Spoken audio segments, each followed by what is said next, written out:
Your book fully illustrates how harmful religions have been throughout the centuries and how many atrocities men have committed and still commit in the name of God. Not in the name of God, because of the belief in God. But at the same time, there are reasons behind it. And these reasons are the constant struggle for domination and expansion, as well as the constant fear of the different, fear and despise for the different. Do you believe that without religion this struggle would come to an end? No. I'll give you an example. Christianity is stolen from Judaism, and Islam is stolen from Christianity and Judaism. These are plagiarisms, but the original monotheism is that of the covenant between God and the Jewish people, supposedly. Well, according to the Jews, God tells them to pray every morning. The men have to say, "Thank God I'm not a woman," and the women have to pray, "Thank God I am the way I am." And both have to thank God that they're not a Gentile or a slave. Well, obviously, this is not decided by God. It's designed by man, by men, to be exact, masculine, so that they can keep women in their place. That's easy. Only a fool can't see that. Okay? God did not decide this. Men used religion to own women. However, the impulse of men to own women would be there if they believe in God or not. It's just that it might be a bit harder to persuade female babies that they should be owned by men if they were not told that God wants it to be true. If all they're told is men want it to be true, they're not going to be very surprised. Tell them that God wants it to be true, and they may put up with it. The same with slavery. God wants people to be slaves? That's different from just men wanting to own other people.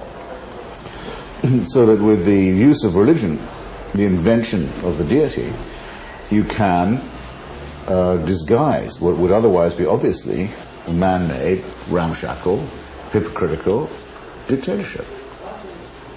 So that getting rid of the idea of the supernatural is one step, only one, but a very important one, perhaps the first one, perhaps the biggest one, on the road to emancipation. Until reading your book, I never realized how many divine creators have been born from virgin women as Mary. You say Buddha, Krishna, Perseu, Horus, Mercury. Several Aztec gods. I think there's no god that I know of in history. I have a whole paragraph of it. That have been... I say history, in mythology, that has not been born of a virgin. It would have been impossible for Christianity to sell itself as a religion if it did not continue this Egyptian, Aztec, Persian, Mongol tradition. Even Buddha is born from a slit in his mother's side. Anything but the birth canal, anything but the vagina. This unclean vessel, God has for some reason used only one-way street. But was this the eternal fear of sex, or perhaps the need that make an origin for God that would be different from the human biological system? It's the religious fear of sex, certainly, but it's also the male revulsion from what it most desires. Men need women, and they don't like the fact that they need them. They need them terribly. They hate the fact that they need them. They experience a disgust about this fact. Religion makes that into a system and consecrates it. My first wife was Greek Orthodox, Eastern Christian.